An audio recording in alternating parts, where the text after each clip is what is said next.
같이 기도하고 말씀 읽겠습니다. 하나님 아버지 감사합니다.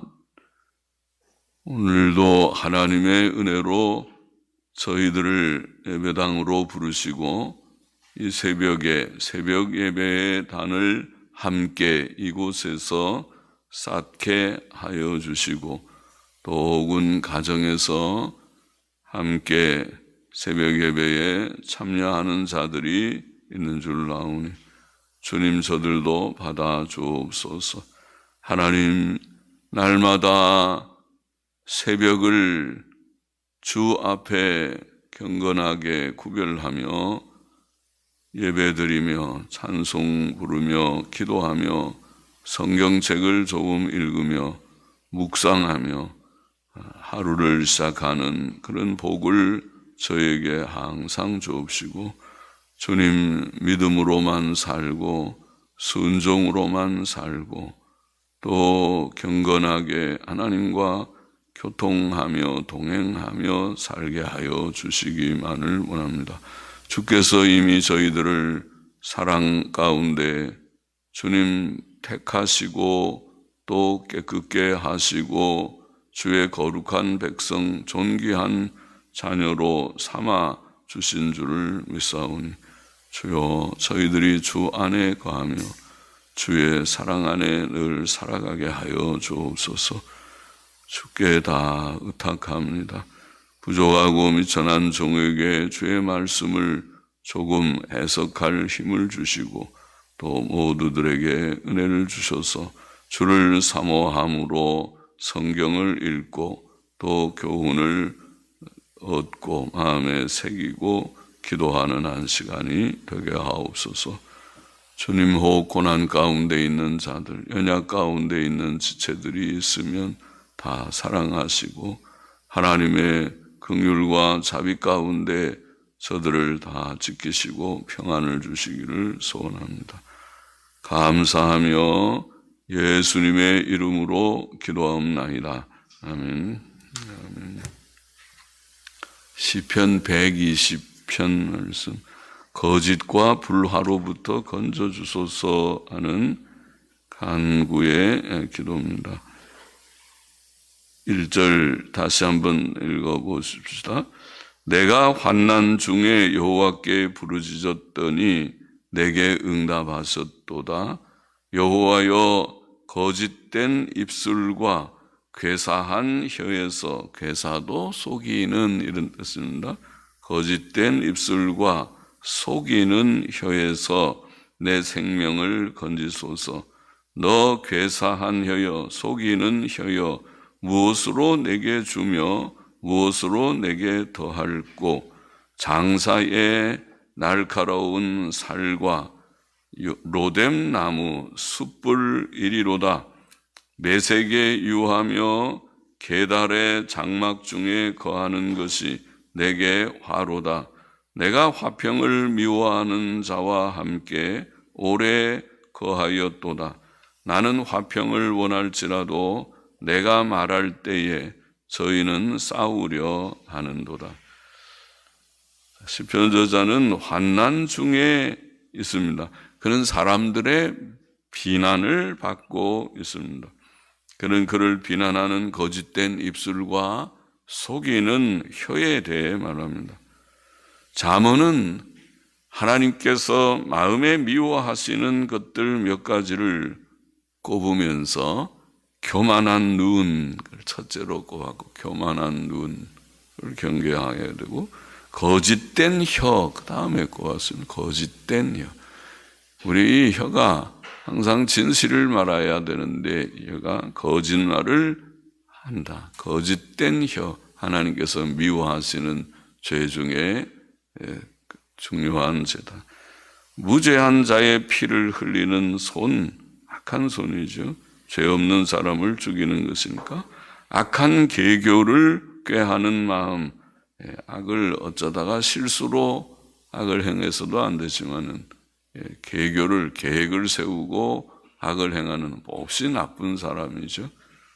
빨리 악으로 달려가는 발, 악을 행하지 말아야 되지만은 행해도 양심이 있으니까 할까 말까 이게 하면 안 되는데, 그러면서 악을 행하는 사람은 그래도 양심이 조금 있는 사람인데, 아주 빨리 악으로 달려가는 사람은 용감하게 악을 행하는 사람이죠. 그 사람은 참 악한 사람이 분명합니다. 하나님께서 매우 미워하신다. 그리고 거짓을 말하는 망령된 증인, 또 나왔습니다. 앞에 거짓된 혀, 거짓을 말하는 망령된 증인, 그리고 형제 사이를 이간하는 자, 이런 말씀을 잠언 6장 16절에 한에 기록되어 있는 것을 우리가 압니다. 세상 사람들은 거짓말을 잘 합니다. 거짓말로 남을 비난하기도 잘합니다. 그것은 악한 일입니다. 그러나 성도는 그렇게 해서는 안 됩니다. 하나님의 백성들, 진리의 세계에 살고자 하는 자들은 거짓을 다 추방하고 멀리하고 우리는 진실한 말을 해야 됩니다. 언제나 서로 진실한 말을 하라 그랬습니다. 또 시편 저자는 화평을 미워하는 자들과 오래 거하였다고 말합니다.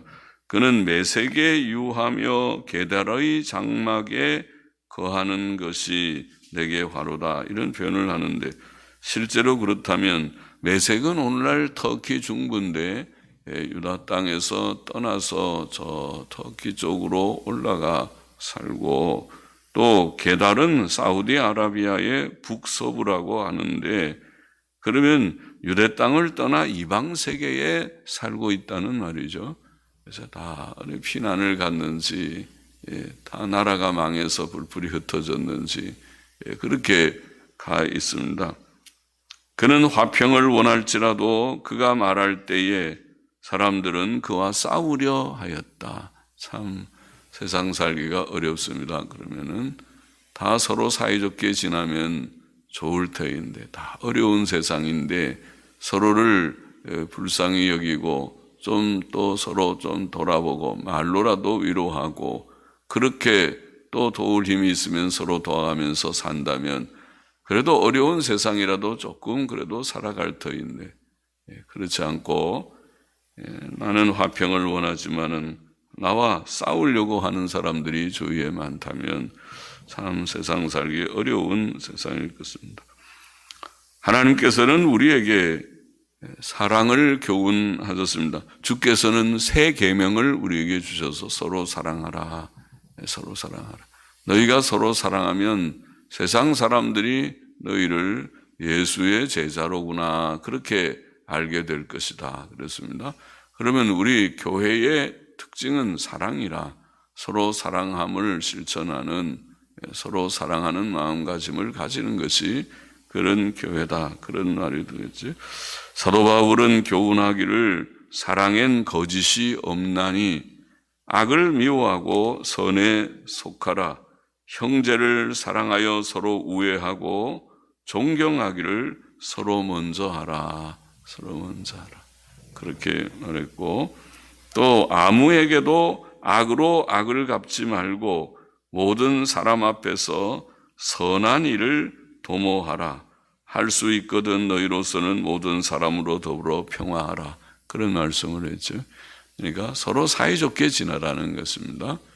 그것은 믿지 않는 사람들과도 할 수 있으면은 그렇게 지내라. 내가 원수를, 저들이 우리를 향해야 그렇게 악하게 행하는 것은 내가 어떻게 할 수 없지만은 나는 저들을 향해서 악을 행치 않겠다. 그것이 성도입니다. 그것이 믿는 이들, 하나님 경외하는 자들이, 그러니까 하나님 믿는 사람들은 마음이 착해야 되고 착한 마음, 그 말과 행동을 해야 됩니다. 또 사도 바울은 에베소서에서는 이렇게 교훈했죠. 너희는 모든 악독과 노함과 분냄과 떠드는 것과 회방하는 것을 모든 악의와 함께 버리고, 그렇게 말했습니다. 모든 악한, 세상 사람들의 그 악한 모든 것들은 옛사람에 속한 죄악된 일이기 때문에 하나님께서 기뻐하지 않는 일이니까 그런 것들은 다 버리고, 버리게 되면 깨끗한 순한 사람이 되겠죠. 다 버리고 서로 인자하게 하며 서로 불쌍히 여기라. 인자한 건 남을 불쌍히 여기는 거 아닙니까? 인자하게 하며 또 불쌍히 여기며 비슷한 말씀이죠. 인자도 자비라는 말이고 불쌍히 여기고 인자하게 하고 불쌍히 여기고 서로 용서하기를 하나님이 그리스도 안에서 너희를 용서하신 것 같이 하라. 우리가 원수 되었을 때 하나님께서 우리를 용서하셨지. 우리가 착할 때 착하면 용서할 것도 없겠지만 우리가 하나님을 알지 못할 때에 그리스도께서 우리를 위하여 피 흘려 죽으시고 그리고 우리가 예수를 믿고 구원을 얻게 된 것이 아닙니까? 그래서 우리 주위에 있는 악한 자들에 대해서도 그런 마음가짐을 가르라. 하나님의 마음가짐을 우리가 배우고 본받아야 되겠다. 그 말입니다. 야고보는 야고보서 3장에 보면 귀한 교훈을 길게 했죠. 너희 중에 지혜와 총명이 있는 자가 누구뇨? 그는 선행으로 말미암아 지혜의 온유함으로 그 행함을 보일지니라. 착한 행위를 선행으로 지혜의 온유함으로 그 행함을 보이라. 지혜자는 선한 행위를 나타내는 자다. 또 온유한 행위다. 그것은 온유한 행위다. 거칠지 않다. 그러나 너희 마음속에 독한 시기와 다툼이 있으면 계속 야고보서를 보면 독한 시기와 다툼이 있으면 자랑하지 말라.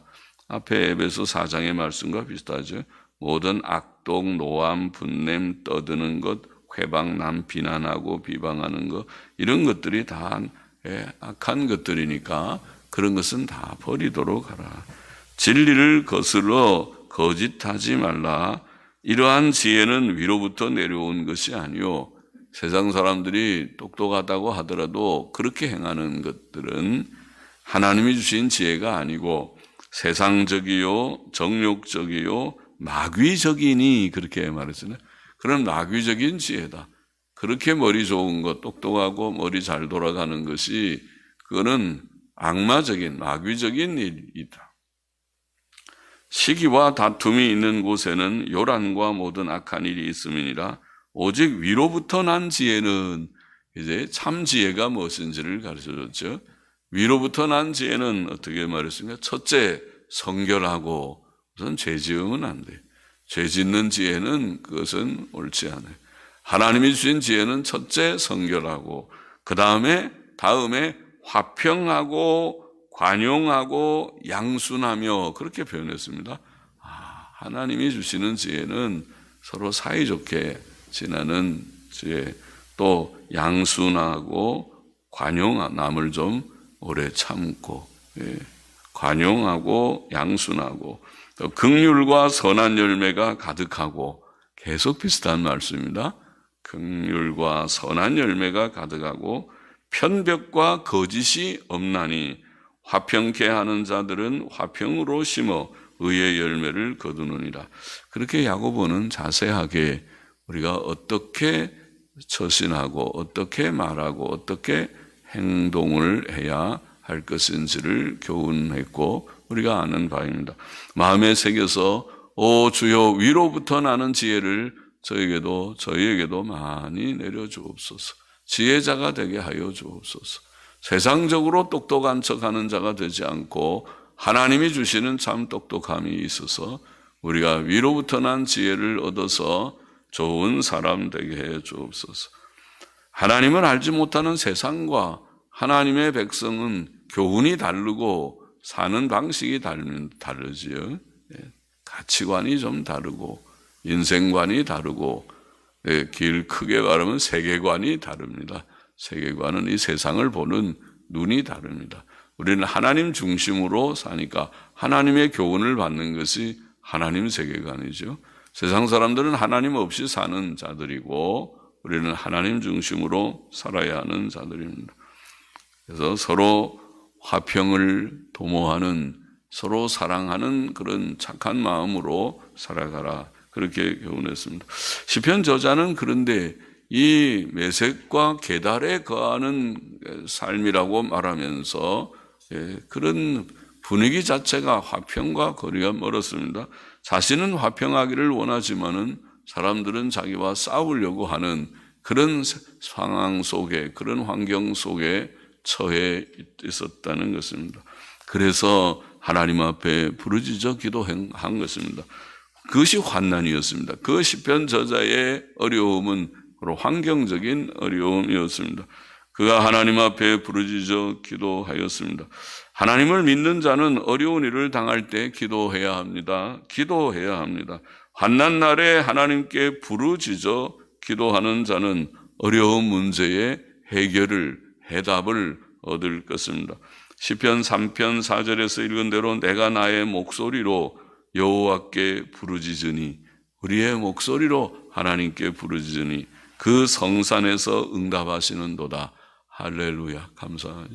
하나님께서 살아계신 하나님이시지요. 하나님께서는 우리의 기도를 들으시죠. 특별히 우리가 부르짖어 기도하는, 그냥 조용하게 기도해도 하나님이 다 알아들으시지만은 부르짖어 간절히 기도할 때 얼마나 답답하고 얼마나 애가 타면 저렇게 소리를 높여서 부르짖어 기도할고, 하나님께서 우리의 중심을 더 잘 아시고 뭐냐, 내가 들어주마, 고만 기도하라, 고만 기도하라, 목청상하겠다, 고만 기도해라. 시편 50편 15절도 환난 날에 나를 부르라, 환난 날에 나를 부르라, 내가 너를 건지리니 네가 나를 영화롭게 하리로다고 약속했고, 예레미야 29장 12절 13절도 요절과 같은 말씀이 있죠. 너희는 내게 부르짖으며 와서 내게 기도하면 내가 너희를 들을 것이요 너희가 전심으로 나를 찾고 찾으면 나를 만나리라. 부르짖는 기도는 전심 기도라 그러죠. 얼마나 마음이 간절하면 그 소리가 점점 커져서 부르짖는 기도를 하게 되고 하나님께서 들어주실 것이다.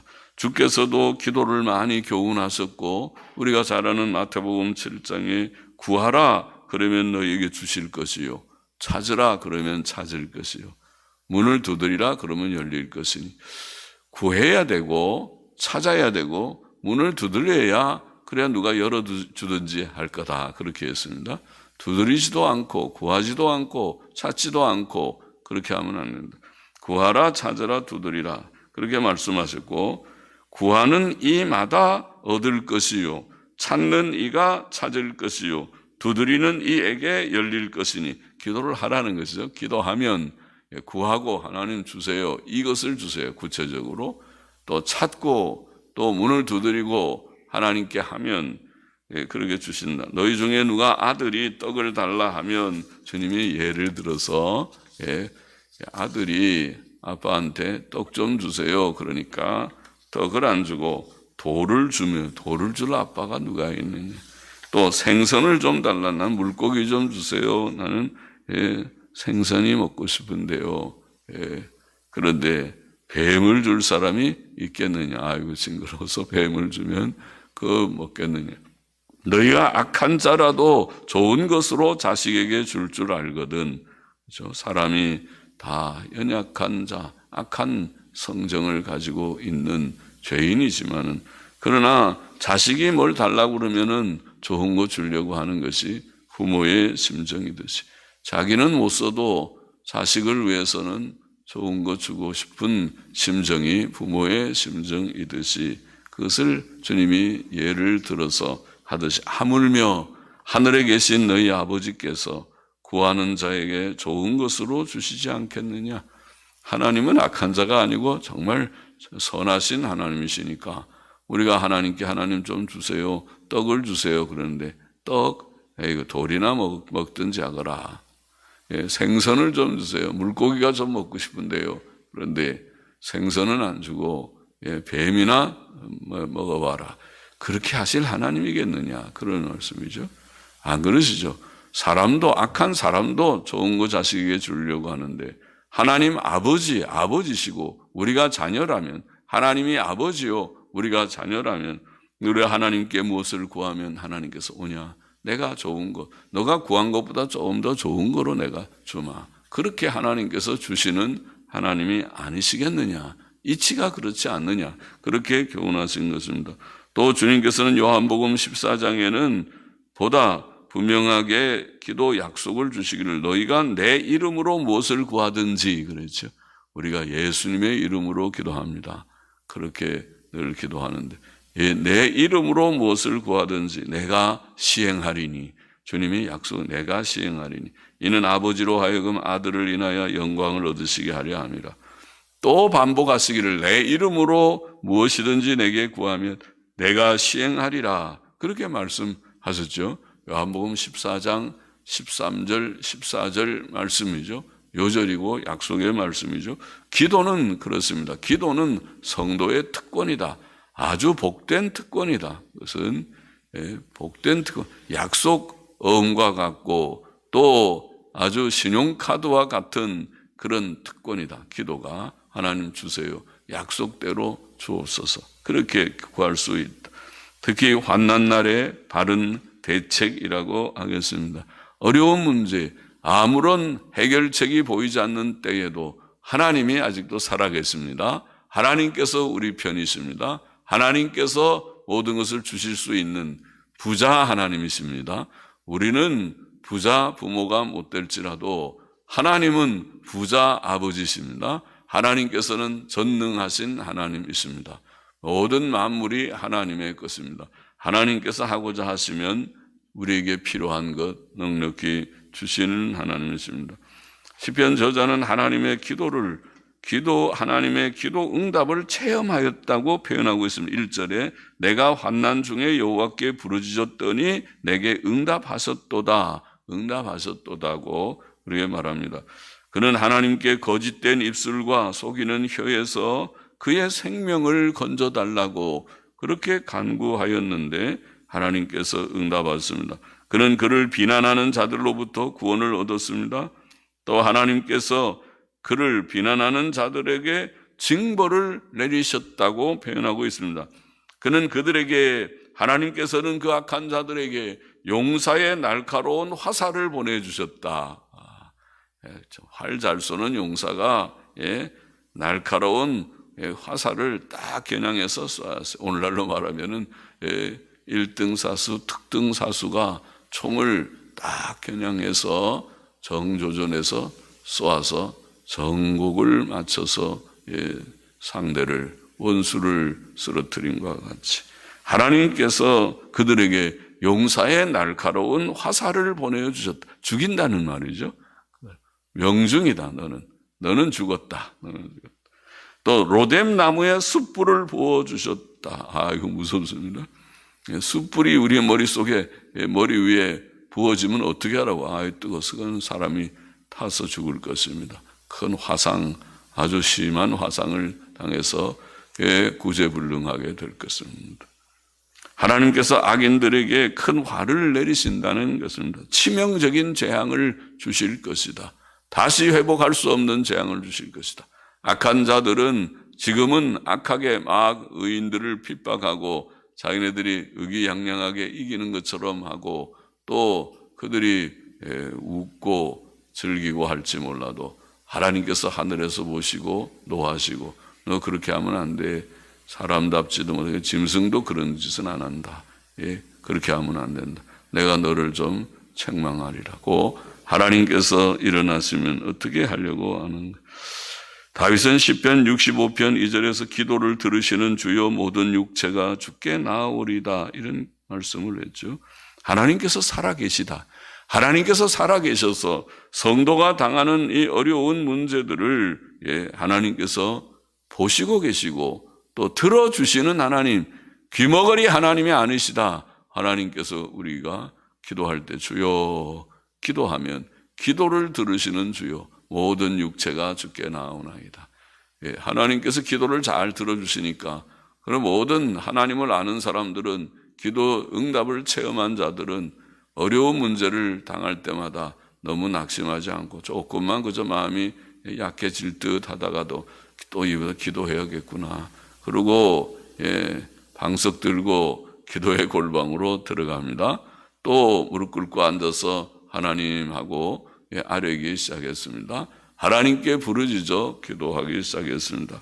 그러면 응답을 받을까요? 응답을 받겠습니다. 하나님이 살아계셔서 기도를 들으시는 주여, 기도를 들으시는, 응답하시는 주님이십니다. 오늘 112편, 120편의 교훈은 두 가지입니다. 환난 중에 어려운 문제가 있을 때에 부르짖는 기도로 문제를 해결하였다는 내용이죠. 어려운 문제를 직면했을 때에 그를 해하려고 하는 거짓된 입술 속이는 혀를 가진 사람들, 주위에서 그와 싸우고 그를 해하고 죽이려고 하는 자들 가운데서 하나님 앞에, 하나님, 이것은 내가 어떻게 해결할 수가 없습니다. 내가 세상 살기가 너무 어렵습니다. 이거를 해결해 주시기를 원합니다고 부르짖어 기도하였다는 것입니다. 내가 환난 중에 여호와께 부르짖었더니 내게 응답하셨도다. 기도는 특권이, 성도의 특권이고 복이다. 약속이 있는 복이다. 그렇게 말씀하신 것이죠.